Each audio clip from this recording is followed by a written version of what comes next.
सर्वांना माझा नमस्कार. साहेबांना माझा नमस्कार. महाराष्ट्र राज्याचे लाडके मुख्यमंत्री आदरणीय श्री देवेंद्र साहेब फडणवीसांचा स्वागत करताना माझ्या मनामध्ये खास अशी विशेष भावना आहे. हा क्षण ऐतिहासिक विशाल विजयानंतर साहेबांच्या नेतृत्वामध्ये एक भक्कम असं सरकार स्थापन करून एक आनंद होतोय. वर्ल्ड इकॉनॉमिक फोरम या जागतिक मंचावर महाराष्ट्राचं नेतृत्व करत असताना हा दौरा केवळ महाराष्ट्राचाच नाही साहेब, तर संपूर्ण भारतासाठी महत्वाचा आहे.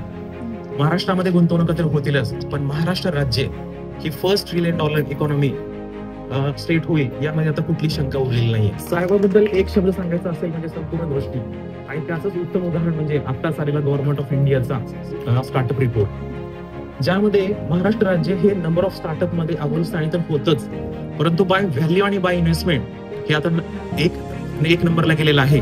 आणि त्याचं संपूर्ण श्रेय साहेब आपल्या महत्वाकांक्षी AI आणि डेटा रिलेटेड प्रोजेक्ट जातात. साहेब, मी मूळचा लातूर जिल्ह्यातील उदगीर तालुक्यातील साधारणतः 1000 लोकसंख्या असलेल्या गंगापूर गावचा शेतकरी कुटुंबातील मुलगा आहे.